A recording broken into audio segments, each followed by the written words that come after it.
தனுசு ராசி அன்பர்கள் உங்களுக்கு இந்த செப்டம்பர் மாதம் எப்படி இருக்கும் அப்படின்னா, மூணாம் பாவம் இளைய சகோதர தைரிய ஸ்தானத்துல ராகு.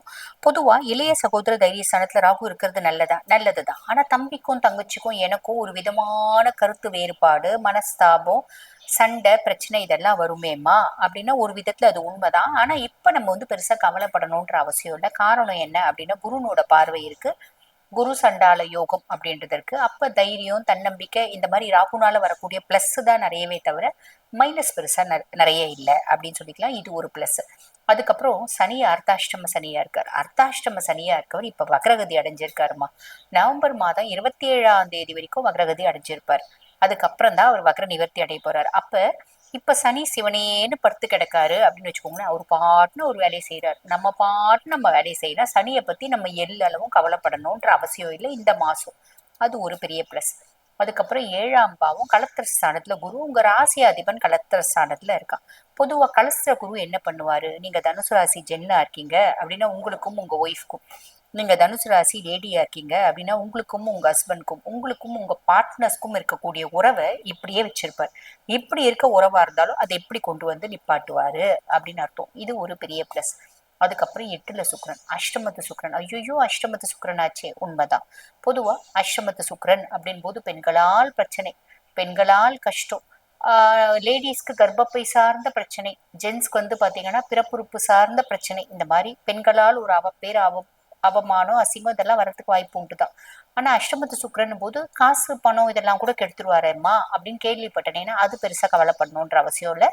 அதே மாதிரி சுக்கிரன் அஷ்டமத்துல போகும்போது அதை நம்ம பெருசா யோசிக்கணும் அப்படின்ற அவசியமும் இல்லை. காரணம் என்ன அப்படின்னா, நீங்க தனுசு ராசி அன்பர்கள், உங்களோட ராசியாதிபன் யாரு, குரு பகவான்.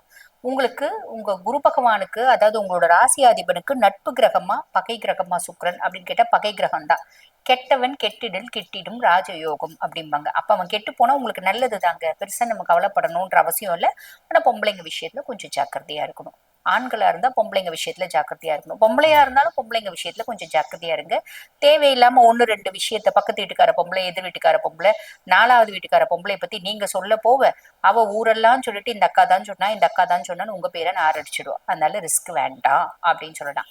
அதுக்கப்புறம் இது செப்டம்பர் மாதம் 14ஆம் தேதி வரைக்கும் தான் சுக்கிரன் அஷ்டமத்து சுக்கிரனா இருக்காரு. செப்டம்பர் மாதம் 14ஆம் தேதி அஷ்டமத்து சுக்கிரன் பாக்கிய சுக்கிரனா வந்துடுறார்.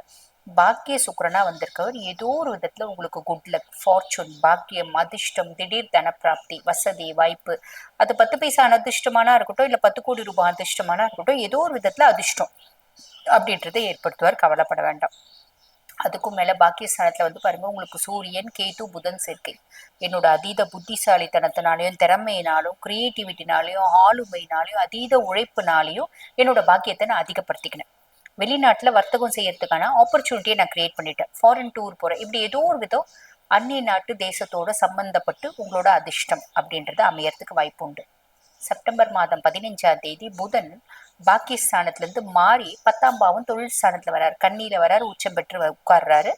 அவர் 15ஆம் தேதி வர்றாரு. அவரை பின்தொடர்ந்து செப்டம்பர் மாதம் 16ஆம் தேதி சூரியனும் புதனோட இணைகிறாங்க தொழில் ஸ்தானத்துல. அப்ப தொழில் ஸ்தானத்துல சூரியன் புதன் இணைவு அப்படின்றது என்னோட அதீத திறமையினால நான் தொழில பயங்கரமா டெவலப் பண்ணிடுவேன். சனியினோட வக்ர பார்வை இருக்கு, ஓவர் கான்பிடன்ஸ் வந்துடும், முரட்டுத்தனம் வந்துடும். அதனால தொழில் செய்யற இடத்துல பிரச்சனை, வில்லங்கோ, குழப்பம் அப்படின்றது வரத்துக்கு வாய்ப்பு உண்டு. அப்ப ஓவர் கான்பிடன்ஸ் வேண்டாம், முரட்டுத்தனம் வேண்டாம், நிதானமா செய்யுங்க. தொழில் செய்யற இடத்துல எந்த பிரச்சனை இருக்குனாலும் நிதானமா டீல் பண்ணுங்க, ரொம்ப சிம்பிள். அதுக்கும் மேல தொழில் ஸ்தானத்துல செப்டம்பர் 13 வரைக்கும் செவ்வாய் இருக்காரு. அவரும் தொழில் ஸ்தானத்துல சில பல காம்ப்ளிகேஷன்ஸை ஏற்படுத்துறதுக்கு ரெடியா இருப்பாரு. ஒன்னும் இல்லை, என் கூட வேலை செய்யற லேடி, அந்த லேடி அவ ஒண்ணு பேச, நான் நீ என்ன பெருசா ஒரு வார்த்தை சொல்லிட்டேன், நீ என்ன ஒழுங்கா அப்படின்னு சொல்லிட்டேன். அந்த ஒத்த வார்த்தையை அவ எல்லார்கிட்டயும் சொல்லி என்னை அசிங்கப்படுத்திட்டா. நான் அவகிட்ட தப்பா பிஹேவ் பண்றேன் அப்படின்ற மாதிரி ஒரு பொய் என் மேல போட்டுட்டா, ஒரு தேவையில்லாத பழிய போட்டுட்டா. இந்த மாதிரி வேலை செய்யறதுல அதனால எனக்கு பாருங்க ஒரு அசிங்கம் ஆயிடுச்சு, கஷ்டம் ஆயிடுச்சு, எல்லாரும் எனக்கு கேவலமா பார்க்க ஆரம்பிச்சிட்டாங்க. இந்த மாதிரி நிறைய விஷயங்கள் வரத்துக்கு வாய்ப்பு உண்டு, பிரச்சனை அப்படின்னு வரத்துக்கு வாய்ப்பு உண்டு. அப்ப தொழில் செய்யற இடத்துல உங்க சுய தொழிலா இருந்தாலும் சரி, நீங்க ஒரு கன்சர்ன்ல ஒர்க் பண்றீங்க அப்படின்னாலும் தொழில் செய்யற இடத்துல தேவையில்லாத பேச்சு அப்படின்றது உங்களுக்கு வேண்டாம். இது செப்டம்பர் மாசம் முழுசுமே ஞாபகம் வச்சுக்கோங்க.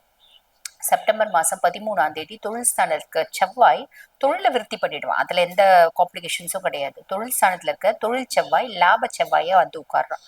லாப செவ்வாயா வந்து உட்கார்றான் அப்படின்னும் போது நீங்க எந்த தொழில் செய்யறீங்க அப்படின்னாலும் அதுல அபரிவிதமான லாபம் அப்படின்றது சாலிடா வந்துடும்.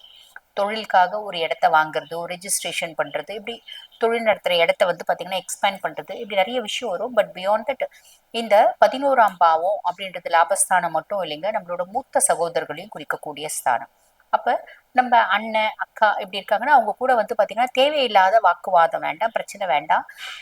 அதுல வந்து ஒரு காம்ப்ளிகேஷன்ஸ் வரும். நம்மளோட கோவத்தினால அவங்களோட ஒரு ஒரு என்ன சொல்றது, ஒரு பாசத்தை இழக்கிற நேர்ற மாதிரி ஒரு சுச்சுவேஷன் வரும். ஆனா பெரிய லெவல்ல இல்ல, லைட்டா.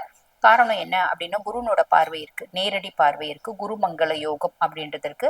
அப்ப இந்த லாபஸ்தானத்துல இருக்க செவ்வாயினால வரக்கூடிய கெடுபலன்களை நம்ம பெருசா கவலைப்படணும் அப்படின்ற அவசியம் இல்லை. அப்போ ஆன் தி ஹோல் தனுசு எனக்கு இந்த செப்டம்பர் மாதம் எப்படி இருக்கு அப்படின்னு கேட்டீங்கன்னா, நான் சொன்ன ஒரு சில விஷயத்துல கவனம் அப்படின்றது வச்சிங்க அப்படின்னா பிரச்சனையே இல்லை. இந்த செப்டம்பர் மாதம் இனிய மாதமா அமையும். வாழ்த்துக்கள். இப்ப நான் சொன்னது வந்து பாருங்க, இந்த செப்டம்பர் மாதத்துக்கு உங்க ராசிக்கான ஒரு பொதுவான பலன், கோச்சார பலன். இப்ப நம்ம முழுசும் பலன் தெரிஞ்சுக்கணும் அப்படின்னா உங்க சுய ஜாதகத்துல நான் சொன்ன கிரகங்கள் என்னென்ன பாவங்கள்ல இருக்காங்க, முக்கியமா அதெல்லாம் பார்க்க தெரியல அப்படின்னா கூட தசநாதன் என்ன தசை நடக்குது, தசநாதன் எந்த பாவத்துல இருக்கான் அப்படின்றது, நல்ல பாவத்துல இருக்கானா, நம்மளுக்கு சப்போர்ட்டிவா இருக்கானா அப்படின்றதையும் பார்த்துக்கணும்.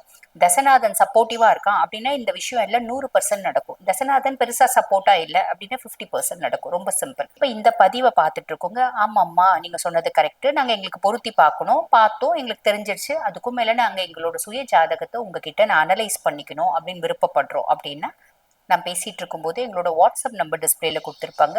அந்த வாட்ஸ்அப் நம்பருக்கு கால் பண்ணி அப்பாயின்மெண்ட் ஃபிக்ஸ் பண்ணி என்கிட்ட பேசிக்கலாம். தேங்க்யூ.